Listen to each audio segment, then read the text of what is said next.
Good afternoon and welcome to the Twilight European Network. We're delighted here to have Deputy John McGuinness with us, and he's also the chairperson of the Finance Committee. And John, good morning. Hi Mart, it's good to be here. Thank you very much for the invitation. John, it's a lot of people would know the name, they'd know the face, but who is John McGuinness, the person? Well, I suppose I'm known politically, the circuit of Kilkenny in terms of my involvement in the County Council and in the Dáil. And then I participate nationally in the Finance Committee. But aside from that, we all have a personal life, and I like to get some downtime with my dogs, German Shepherds. I walk them and I try to train them and look after them, but they give me a break from the world of politics and engagement with the public.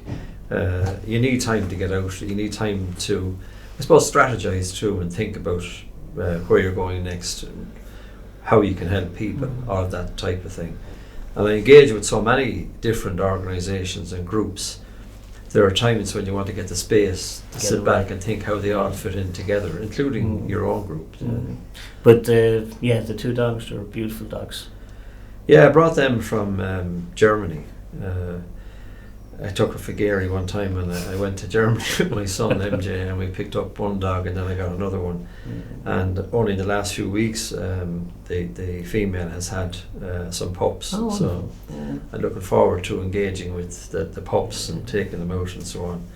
But you need distractions in your life, because politics has become extremely busy.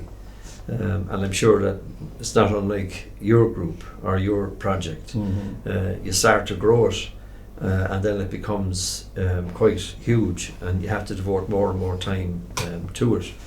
And then if you don't devote the time, you wonder, are you doing it right? But in fact, you need time to yourself as well. Otherwise, you're not getting the best out of things when you go back and engage with the different projects or with politics generally and with the public. And that little time away, I know from my own personal experience, it's sometimes that's where you get an inspiration or an idea that can bring a lot of things together. It's just you're away from everybody, like walking the dog. Yeah, I go on long walks. I like to walk in Jenkinstown, or I'd walk down by the Lacken or the river or the Castle Park, which proved to be a huge positive during COVID in terms of an amenity. I saw people walking there that I never saw walking before, and you could see from the manner in which they were, either strolling or walking fast, or some of them were jogging, but they were in their own space. They were obviously, mulling over the effects of COVID and the different world that we now live in. But for me, as you said, getting time out of a busy schedule is hugely important, because you have time for yourself, but as you say, that's when an idea might come up, or you might have some thoughts about how you're doing business yourself. Could you do it better? How could you do it better? And you might even reflect on different projects that you're involved in, or different groups or communities. And I suppose when you're thinking like that, regardless of what the issue is or what the project is, community is central to everything. And community and family are hugely important to me. And I've seen Kilkenny grow and prosper based on community initiatives. And I'm very impressed with your Twilight initiative and how internationalised it has become. And I think there's a need, and I spoke to you earlier on, you were talking about the local communities as well, and involving each and every sector of that community. And that's something that I wouldn't have thought of. You can get carried away in the internationalisation, in your case, of Twilight, and then you come disconnected from your own community. And it's a great credit, that you have the LGBT community, the travelling community, and all of the cultures that they have, the different cultures. And I think that community itself, in a broader sense, will benefit from the understanding of those cultures. I think it's very important. It is. I think the way we look at it is that we can get caught in labels: migrant, immigrant, refugee, right? And the reason why we do call it a cultural house is because we look at it that the Irish are also a culture, so we must include them as well. And I think that's, as you say, it's very important to make sure that the local community are involved.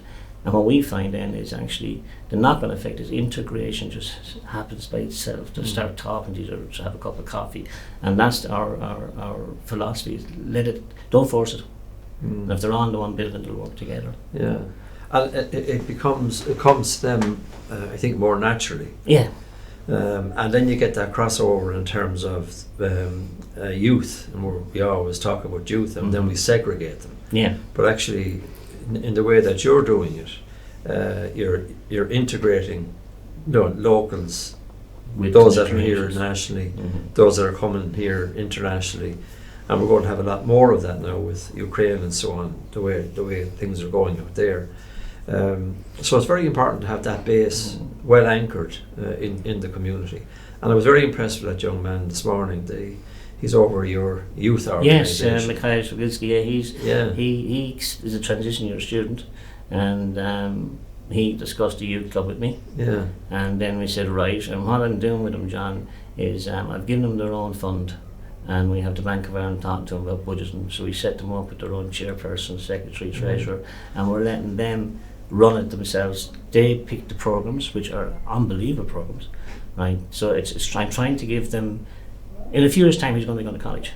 Yeah. Okay, so now let's kind of. Well, he's a very business-like attitude about it, and he's very focused on what he's doing and his involvement with other young people, and the notion that you would give them that independence, that's something that you wouldn't get easily elsewhere. I saw it years ago actually with Mike Kelly, the Young Irish Filmmakers, and I was chairman of that for a number of years, but I was always struck by the fact that Mike Kelly was able to get so much out of the young people around him, and I used to watch with interest his engagement with them, but it was all about independence, trusting them with the type of technology that they wouldn't ever get their hands on, outside of the Young Irish Filmmakers. And that's a little bit like what you're doing with the young people that are involved with you. So independence is everything, and it builds their confidence as well. They're not looking at a senior, older person, breathing down their neck, pushing them in a direction. They find it for themselves, as you say. We stepped away from what we have a program that we're trying to formulate at the moment. Is for the I-22 for the youth. But that was written by the youth. They have to present it, and only people under 30 are allowed to be involved. So we've taken a step back. I'm there if they need advice, but it's their job. Yeah. Well, I won't qualify for the under 30 bit, but I mean, that to give you a hand in anything that you're doing, because I've seen you grow this from the very beginning, and you wonder about where you're taking it. But I have to say it's found its direction. It has. There's one thing I would listen a lot to you on local radio, and you're a fantastic advocate for just the single problem for a single person. You know what I mean? You seem to be able to identify, we'll say, certain people who have a certain problem and really take it on, where a lot of people would kind of, I don't know, they might stray away and be more prepared to go for the bigger, you know what I mean? You take on those small issues, and it's great to hear. I would imagine a bit like yourself now with Twilight. If you sit back and you listen to what's going on, rather than talk at people, I just sit back and I listen. And if they have a problem and they're explaining that problem to you and you're trying to find a solution for them, you're not just dealing with that individual, because you'll find that an awful lot of others have the same problem. But it also informs you as to what should or should not be in legislation. So then you tend to focus on the legislation for the person rather than just the broad stroke of a piece of legislation which is going to affect our lives. So I think it's, as politics moves away from the listening mode and just gets bigger and away from the people, I think politics should be down with the people. Just like you with Twilight, again, to go back and make the comparison, Your international conference and the agenda that you set for that wasn't born out of your head. It was, I presume, it was born out of the listening to all of the others in there. And I see the interaction that goes on between all of your colleagues and the people that are engaged with you this morning. And I have to say, it's the same thing. Listen and be prepared to work and change and reform and so on for the people that you're listening to. I think that's not enough listening has been done. Just one final thing. I mean, like, your family are, you've always promoted the city. Like your father, Andrew, mayor, you were mayor. And I remember when you became the mayor, you changed the whole office. You kind of upgraded everything. You know what I mean? Which was important, because the mayor is an important office. I believe it's an important office. When we go to Europe, they served 5-year term, and they have that power, right? But finally, just as a city, where do you think and where would you like to see Kilkenny go on in the next number of years?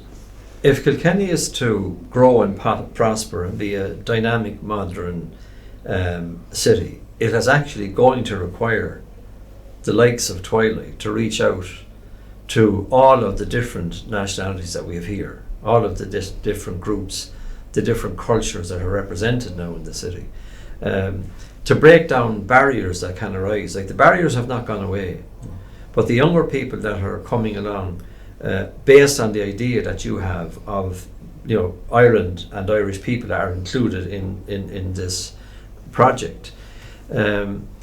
If you don't do that, we're going to be in trouble in the future. We're not going to understand each other the way that we should, and then problems arise that actually should not arise at all. So the contribution that you're making today in your organisation is actually a contribution to the city. And you can feel very proud of the fact that you've pulled this organisation together, and that you have so many people, young people, contributing to it, and willing to take on the responsibility and role within that organisation of developing the cultural ties that are necessary to make a community succeed. Kilkenny City and County was always based on community. The late Bishop Birch of many, many years ago was a great activist in the church, and he opened the doors of the church to music and debate and conversation. And I believe that is the way forward for us still, to open the doors of churches, open the doors of our thinking, broaden our horizons, involve people in their lives and our lives and their lives, and then you become intertwined, strengthen the community, and you go from strength to strength, and then the city is protected. Right. The county is protected, community is protected, and it goes back to the Mehel days where you look after each other. I love the sense of that. I know we won't achieve it to the fuller extent in terms of how it used to be, but I think that the principles embedded in Mehel and in looking after each other are the sound basis for a solid future for us all on the island. Deputy John McGuinness, thank you very much, and as always, it's a pleasure to talk to you, and you're more than welcome back to us anytime you wish. Thank you, Martin. That was Deputy John McGuinness, and thank you very much for watching.